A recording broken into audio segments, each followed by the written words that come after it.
नमस्कार. संघर्ष वृत्तवाहिनीमध्ये आपलं स्वागत. घेऊया ठाणे आणि आसपासच्या परिसरामधील घडणाऱ्या महत्त्वाच्या घडामोडींचा आढावा.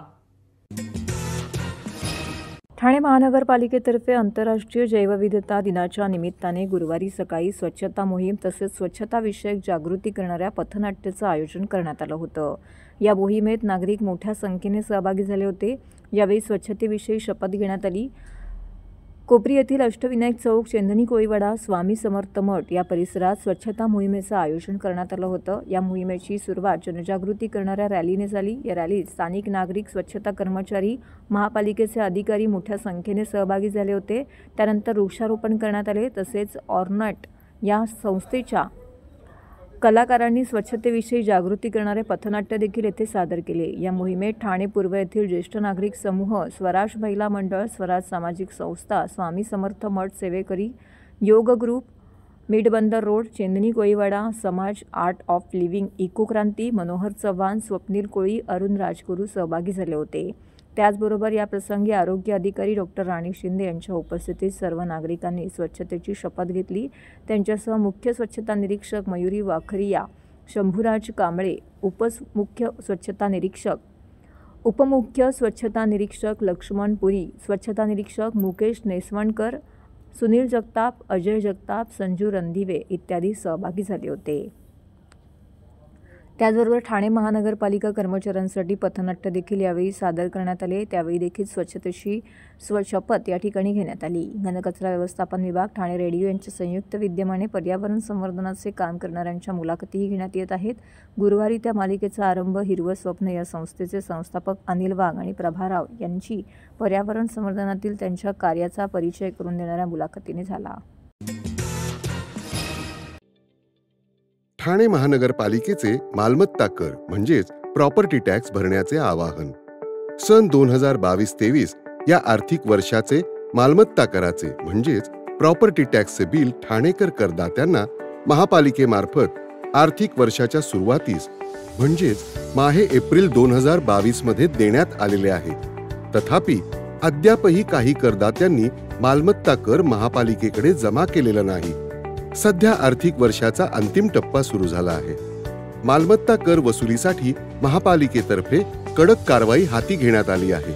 या अंतर्गत जंगम मालमत्ता, टीव्ही, फ्रीज, वाहन व इतर जप्त करणे तसेच स्थावर मालमत्ता वॉरंट बजावून जप्त करण्यात येत असून मालमत्तेचा जाहीर विक्रीद्वारे लिलाव करून कराची रक्कम वसूल करण्यात येत आहे. मालमत्तेस पाणी पुरवठा करण्यात येणारे नळ संयोजन खंडित करण्यात येत आहेत. त्याचप्रमाणे थकीत मालमत्ता करावर 2% व्याज आकारले जात असल्याने भरावयाची रक्कम वाढत आहे. आपला मालमत्ता कर propertytax.thanecity.gov.in या लिंकद्वारे तसंच गुगल पे, फोन पे, पेटीएम याद्वारे ऑनलाईन पद्धतीने करण्याची सुविधा उपलब्ध करून दिली आहे. शनिवार, रविवार व सार्वजनिक सुट्टीच्या दिवशी नागरिकांना मालमत्ता कर भरणे सोयीचे व्हावे याकरता महापालिकेचे मालमत्ता कर संलग्न कार्यालय या दिवशी कार्यान्वित ठेवण्यात आलेले आहे. तरी मालमत्ता कर वसुलीची अप्रिय कारवाई टाळण्याच्या दृष्टिकोनातून मालमत्ता कर भरून महापालिकेस सहकार्य करावे. धन्यवाद. ऑपरेशन सिंदूरच्या यशानंतर भारतीय सेनेच्या समर्थनार्थ भारतीय जनता महिला मोर्चा यांच्या वतीने सिंदूर यात्रेचं आयोजन ठाण्यामध्ये करण्यात आलं होतं. काश्मीरमधील पहलगाम येथे झालेल्या दहशतवादी हल्ल्यानंतर अनेक भारतीयांच्या भावना या दुखावल्या गेल्या आहेत. या दहशतवादी हल्ल्याला भारतीय सैन्याने तोडीस तोड असे उत्तर दिलं आहे. ते म्हणजे ऑपरेशन सिंदूरच्या माध्यमातून भारतीय लष्करी सैन्याने आपले संपूर्ण बळ पणाला लावून ऑपरेशन सिंदूर अंतर्गत उत्कृष्ट अशी कामगिरी करीत पाकिस्तानच्या दहशतवादी हल्ल्याला तोडीस तोड असे उत्तर दिलं आहे. भारतीय सैन्याच्या समर्थनार्थ त्याचबरोबर विजयाचा जयघोष करण्याकरिता ठिकठिकाणी तिरंगा रॅली काढण्यात आली होती. अनेक महिलांच्या सिंदूरचं रक्षण करीत हे मिशन पूर्ण करण्यात आलेलं आहे. तर त्या विजयाचा जयघोष आणि सलाम शौर्याच्या अंतर्गत सिंदूर यात्रा ठाण्यामध्ये संपन्न झाली. भारतीय महिला मोर्चाच्या अध्यक्ष स्नेहा पाटील यांच्या मार्गदर्शनाखाली ही सिंदूर यात्रा काढण्यात आली होती. तलावपाल येथील अहिल्याबाई होळकर घाट येथून या रॅलीचा शुभारंभ झाला. भारतीय सैन्याच्या जयघोषाच्या नारेबाजी देत ही सिंदूर रॅली अनेक महिलांच्या उपस्थितीमध्ये संपन्न झाली. यामध्ये भाजपाच्या माजी नगरसेविका नंदा पाटील, नम्रता कोळी त्याचबरोबर भाजपाचे अनेक पदाधिकारी यांनी सहभाग नोंदवला होता. तर भाजपाचे ठाणे शहर अध्यक्ष संदीप लेले यांचीही येथे उपस्थिती लाभली.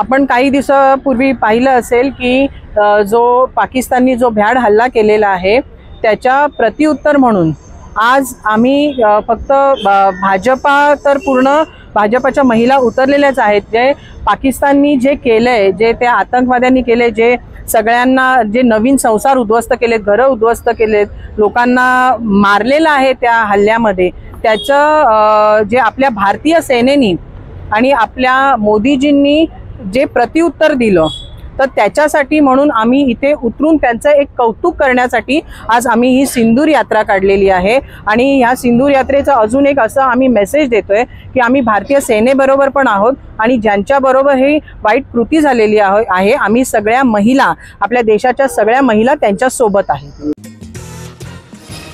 भारतीय सैन्य दलाला मानवंदना देऊन सर्व भारतीय सदैव त्यांच्यासोबत आहेत आणि त्यांच्या अतुलनीय पराक्रमाची गाथा जनतेपर्यंत पोहोचवण्यासाठी स्वर्गीय राजीव गांधी यांच्या स्मृतिदिनानिमित्त ठाणे काँग्रेसच्या माध्यमातून जरा याद करो कुर्बानी तिरंगा पदयात्रा ठाणे शहर काँग्रेस अध्यक्ष ॲडव्होकेट विक्रांत चव्हाण, प्रदेश प्रभारी संतोष केणे यांच्या प्रमुख उपस्थितीमध्ये काढण्यात आली. यावेळी स्वर्गीय राजीव गांधी यांच्या पुण्यतिथीनिमित्त प्रतिमेस तसेच तलावपाली येथील महात्मा गांधी यांच्या पुतळ्याला पुष्पहार अर्पण करण्यात आला. उपस्थितांनी अभिवादन करून पदयात्रेला सुरुवात केली. सदर प्रसंगी तिरंगा ध्वज हातात घेऊन जय जवान जय किसान, भारत माता की जय, वंदे मातरम अशा घोषणा व देशभक्तीपर गीतांनी वातावरण दुमदुमून गेले होते. सदर पदयात्रेचे ठाणे स्टेशन येथील थोर संविधानकार डॉक्टर बाबासाहेब आंबेडकर यांच्या पूर्णाकृती पुतळ्याला पुष्पमाला अर्पण करून श्रद्धांजली अर्पण करण्यात आली.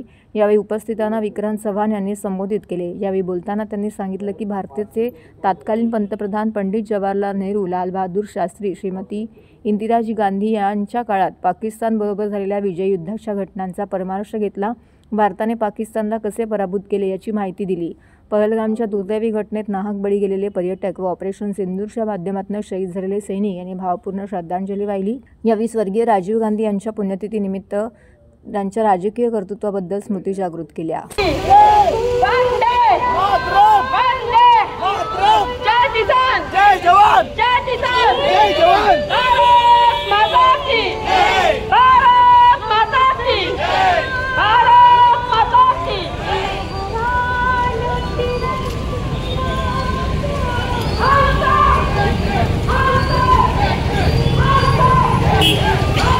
पाकिस्तानने पहलगाममध्ये जे आपले नागरिक निष्पाप मारले, त्यानंतर जो युद्धाचं स्वरूप आलं होतं, त्या युद्धामध्ये आपल्या सैन्याने जो हल्ला केला पाकिस्तानवरती, त्याच्या समर्थनार्थ आणि जे पहलगाममध्ये आपले नागरिक वारले गेले त्यांना श्रद्धांजली वाहण्यासाठी, तसेच सैनिक जे आपले ह्या युद्धामध्ये मृत्यू पावले यांच्यासाठी त्यांच्या श्रद्धांजली त्यांना अर्पण करण्यासाठी ऑल इंडिया काँग्रेस कमिटीने सर्वांना निर्देश दिले. देशभरात सर्व जिल्हा काँग्रेस कमिट्यांनी तिरंगा यात्रा काढायची आपल्या शहरातून आणि लोकांना एकत्र करून आपला देश एकसंघ राहण्यासाठी जरा याद करो कुर्बानी ह्या शीर्षकाखाली ही रॅली काढायची आहे. एका थोर पुरुषाच्या ह्याला पुतळ्याला हार घालून ही रॅली करायची आणि त्याच्याच अनुषंगाने आम्ही ही आज रॅली आयोजित केलेली आहे. सर्व धर्म समभाव आणि सर्व राष्ट्रीय एकात्मता याच्या अनुषंगाने आपण रॅली केलेली आहे. ठाणे महानगरपालिकेतील कामगार कर्मचाऱ्यांच्या मान्यताप्राप्त संघटनेचा मेळावा 21 मे रोजी ठाणे महापालिका मुख्यालय येथील नरेंद्र बल्लाळ सभागृहात आयोजित करण्यात आला होता। या मेळाव्यामध्ये माजी महापौर व युनियनचे सल्लागार अशोक वैती, माजी नगरसेवक राजेंद्र साप्ते, ॲडव्होकेट श्रीमती संग्रे मॅडम यांनी मार्गदर्शन केले। म्युनिसिपल लेबर युनियनचे कार्याध्यक्ष मोहन तिवारी यांच्या अध्यक्षतेखाली झालेल्या मेळाव्यामध्ये पदाधिकारी कार्यकर्ते मोठ्या संख्येने उपस्थित होते। युनियनचे अध्यक्ष बिरपाल बाल यांनी संघटनेचे स्थापनेपासूनचा इतिहास व संघटना कर्मचाऱ्यांकरिता करत असलेल्या कामकाजाचा आढावा मांडला। सरचिटणीस चेतन आंबोकर व कोषाध्यक्ष विजय खानविलकर यांनी कार्यक्रमाचे सूत्रसंचालन केले। युनियनचे कार्याध्यक्ष मोहन तिवारी यांनी त्यांचे मनोगत मांडताना सांगितलं की आपण 6वा वेतन आयोग 7वा वेतन आयोग मिळवून घेतला आहे। लोकांना यापुढे कर्मचाऱ्यांची आश्वासित प्रगती योजना, पदोन्नती, सर्व कर्मचाऱ्यांची थकबाकीची रक्कम, चतुर्थ श्रेणी कर्मचाऱ्यातून तृतीय श्रेणीमध्ये पदोन्नती, विभागवार विविध प्रश्नांची सोडवणूक तसेच कंत्राटी कर्मचाऱ्यांवरील अन्याय दूर करण्याकरिता युनियन कटिबद्ध असून हे प्रश्नसुद्धा आपण नक्कीच सोडवू असा विश्वास व्यक्त केला आहे। या कार्यक्रमात मान्यवरांच्या हस्ते युनियनच्या नवनियुक्त पदाधिकाऱ्यांना नियुक्तीपत्र देण्यात आले। हा कार्यक्रम यशस्वी करण्यासाठी संघटनेचे उपाध्यक्ष बालू मुंडे, सहाय्यक सरचिटणीस आनंदा पावणे, चिटणीस नरेश पाटील, कैलास पवार, सुरेश इंगळे, उत्तम रामगुडे, संदीप बनसोड, स्वच्छता निरीक्षक मुकेश नेसवणकर, कार्यकारिणी सदस्य भीमराव मनोहर, शेख इब्राहिम, गणेश भालेकर, परशुराम पुजारी यांनी विशेष परिश्रम घेतले।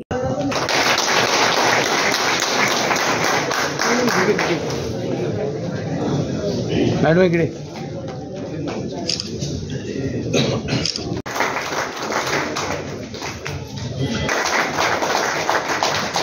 माधुरी वाघेला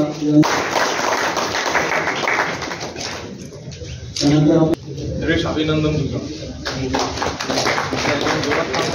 महेंद्र मगन संजीव चिटणीसवर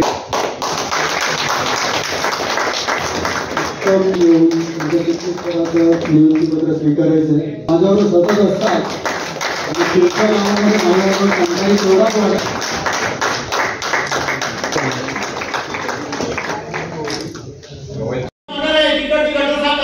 साफ करून घ्या, तिकडच्या नावा साफ करून घ्या। देवाला वाटलं की ह्याच्यात सफाई काम करायचं। साहेब 40 वर्ष नोकरी केली। शनिवार हा दिवस सगळे बाणेरे सर संजय बसलाय, कैलास बसलाय, सगळे नाले समाज आमच्या कामावर उतरायचे। संजय बरोबर आहे? हो, आपण सगळे नाले बरेच साफ केलेत आणि नाले मोठी फाईल आहे, काळाची फाईल अजून त्या फाईल मध्ये लास्ट पॉइंट होता त्यांनी ऐकताना आपल्या क्लास केंद्राने विचारा वादळ काय हे खरोखर सफाई कामगार आहेत की हे टेक्निकल जॉब आहे? साहेब केंद्रीय साहेबांनी एक बात सांगितली, no this is not any सफाई कामगार, they are only doing only spraying. Aam Aadmi पार्टीच्या ठाणे शहर प्रमुखपदी अमर आमटे यांची नियुक्ती करण्यात आलेली आहे। त्यानंतर आता ते पुन्हा एकदा ही सर्व जबाबदारी घेण्यास सज्ज झाले असून आज त्यांनी आपली आगामी काळातली भूमिका पत्रकार परिषद घेत स्पष्ट केली आहे। आगामी काळातील ठाणे महानगरपालिका निवडणूक हे ते स्वबळावरती लढणार असल्याचं त्यांनी सांगितलेलं आहे।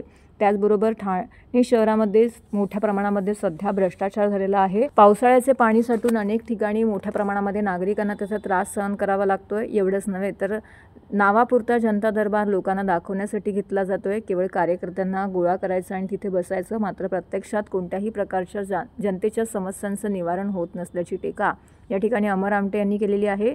तसेच जनतेने आता आपला संधी दिली पाहिजे आहे। बाकीचे सर्व पक्ष जे आहेत ते फोडून बनवलेले पक्ष आहेत। या ठिकाणी केवळ फोडाफोडीचे राजकारण सुरू आहे। जनतेच्या प्रश्नाची सत्ताधारी पक्षाला कुणालाही काही पडलेली नाहीत। त्यामुळे जनतेने एकदा तरी आम आदमी पार्टीला संधी द्यावी असं वक्तव्य त्यांनी केलं आहे। दिल्लीतील जनता पुन्हा आप सरकारची मागणी करते, तशी परिस्थिती ठाण्यात निर्माण होऊ नये म्हणूनच जनतेने आपली संधी द्या असं त्यांनी आवाहन केलंय। एवढंच नव्हे तर आप हा फुटलेला पक्ष नाही, तो स्वबळावरती निर्माण झालेला पक्ष आहे आणि तो कधीही भविष्यामध्ये फुटणार नाही असं वक्तव्य देखील त्यांनी केलेलं आहे। तर जनतेचे प्रश्न सोडवण्याकरिता या ठिकाणी आगामी काळात आपण ठाणे महानगरपालिकेची निवडणूक लढवणार असल्याचं त्यांनी सांगितलेलं आहे। यामध्ये वाहतूक कोंडी असू दे, पाणी प्रश्न असू दे, कचऱ्याचा प्रश्न असू दे, ठाणे शहराच्या स्वच्छतेचा प्रश्न असू दे, तसेच शैक्षणिक धोरणावरती भर देऊन आगामी काळातील निवडणूक ते लढवणार असल्याचं त्यांनी या ठिकाणी स्पष्ट केलं आहे। सर्वप्रथम पक्षश्रेष्ठींचे मी आभार मानतो। श्री अजित फाटके पाटील साहेब महाराष्ट्र प्रदेश अध्यक्ष, अभिजित मोरे साहेब महाराष्ट्र सचिव, आणि संघटन मंत्री मनीष मोडक साहेब आणि सर्व कार्यकर्त्यांचे मी आभार मानतो की त्यांनी विश्वास ठेवून ही मला जबाबदारी दिली, तर ही निश्चितपणे मी पार पाडेल. आणि ठाणे महानगरपालिकेमध्ये खूप सारा भ्रष्टाचार हा मोठ्या प्रमाणात झालेला आहे. आम आदमी पार्टीने ही भूमिका घेतलेली आहे की सर्व महानगरपालिका आपण लढतोय. ही महानगरपालिका पूर्णपणे लढण्याचे निर्धार आम आदमी पार्टीने केलेला आहे आणि हा स्वबळावर लढण्याचा निर्णय आम आदमी पक्षाने घेतलेला आहे. आणि महत्त्वाचं बघायला गेलं तर ठाण्यामध्ये खूप त्रास चालू आहे, जनतेला त्रास भोगायचं काम पडतंय. पावसामध्ये नाले फुल भरतात, पूर्णपणे भरतात, तो नुकसान जनतेला होते. घराघरामध्ये पाणी भरतंय, रोडचं इन्फ्रास्ट्रक्चर खराब आहे, पूर्णपणे घाणीचं साम्राज्य, रस्त्यावरती कचरा पसरलेला आहे, महापालिकेचं लक्ष नाही आहे, पूर्णपणे खराब आहे. आणि एवढं सुद्धा असताना फक्त जे राजकीय पक्ष आहेत ते फक्त महानगरपालिका दालनामध्ये फक्त जनता दरबार जनता दरबार जनता दरबार घेतात. जनता दरबार फक्त लोकांना दाखवायला घेतात, पण बघायला गेलं तर फक्त त्यांचे कार्यकर्त्यांना घेऊन ते तिथे बसतात. जनता दरबारात 3 घेतले या ठिकाणी, पण समस्यांचं समाधान कोणीही केलेलं नाही. महानगरपालिकेच्या आतमध्ये हे असंवैधानिकरित्या जनता दरबार घेत आहेत, तरी सुद्धा जनतेचा हे लोक समस्या सोडवू शकत नाही आहे. मला वाटतं अशा लोकांना जनतेने साईडला करून आम आदमी पक्षाला एक पर्याय दिला पाहिजे. कारण आम आदमी पक्षाने दिल्लीमध्ये हे आणि पंजाबमध्ये करून दाखवलेलं आहे की सरकार कसं चालवायचं आणि कशा प्रकारे जनतेला मोफत आणि कशा प्रकारे लोकांना फायदा होईल याचा पूर्ण जबाबदारीने आम आदमी पार्टी हे काम करते. तुम्ही बघायला गेलं तर दिल्लीमध्ये सरकार पूर्णपणे आम आदमी पार्टीचं बीजेपीने ढासळलेलं आहे. परंतु आज तुम्ही दिल्लीमध्ये बघा, प्रत्येक नागरिक हात जोडतोय की पुन्हा इलेक्शन घ्या, पुन्हा इलेक्शन घ्या, अरविंद केजरीवाल यांना पुन्हा मुख्यमंत्री बनवा. म्हणजे ही आपण बघायला गेलो तर. आणि दिल्लीमध्ये पुन्हा बीजेपी सरकार आल्यानंतर सुद्धा त्यांनी लाईट बिल पुन्हा कटायला सुरुवात झालेली आहे. अशी परिस्थिती ठाणे महानगरपालिकेमध्ये निर्माण होऊ नये म्हणून जनतेला माझी विनंती आहे की त्यांनी त्यांच्याकडे चौथा पर्याय आहे. कारण आजच्या दिवसामध्ये सर्व पक्ष आपापला, कोणी बोलते माझा पक्ष, कोणी बोलते माझा पक्ष, मी जुना आहे, मी ठरवलेला पक्ष आहे, मी हा पक्ष बांधणी केलेला आहे, माझ्यावरती विश्वास आहे. आणि घरातला पक्ष फोडणाऱ्या लोकांना लोक हे जनतेची बेनिफिट, जनतेला फायदा करू शकत नाही. ही फक्त स्वतःचा फायदा करण्यासाठी या लोकांनी पक्ष स्थापन केलेले आहे आणि पक्षावरती दावा ठोकलेला आहे. आम आदमी पक्ष हा फक्त जनतेचा पक्ष आहे, हा जनतेसाठीच काम करतो. कारण तुम्ही बघायला गेलं तर आम आदमी पक्ष असा एकमेव पक्ष आहे तो आतापर्यंत फुटलेला नाही. तुम्ही दिल्लीमध्ये बघा किंवा पंजाबमध्ये बघा, या पक्षाला लागेल तेव्हा त्रास देण्यात आला तरी सुद्धा हा पक्ष फुटलेला नाही आहे. म्हणून माझी जनतेला विनंती आहे की अशा पक्षाबरोबर जाऊन महानगरपालिकेमध्ये सत्ता त्यांनी स्थापन करावी आणि जे खराब काम महानगरपालिकेमध्ये या आतापर्यंत करण्यात आलेलं आहे त्याच्या अगेन्स्ट जनतेने सुद्धा आम आदमी पार्टीवर उभं राहावं. आणि आम आदमी पार्टी जी आहे ती जे मूलभूत गरजा आहेत, जसं हॉस्पिटल आहे, शाळा आहे, दवाखाने आहे, या सर्व रस्ते आहे, या सर्व मुद्द्यावरती यावेळी मैदानात आम आदमी पार्टी उतरणार. तर हे होतं संघर्ष वृत्तवाहिनीचं आजचं बातमीपत्र. उद्या पुन्हा भेटू याच वेळी याच ठिकाणी ताज्या घडामोडींसह. तोपर्यंत नमस्कार.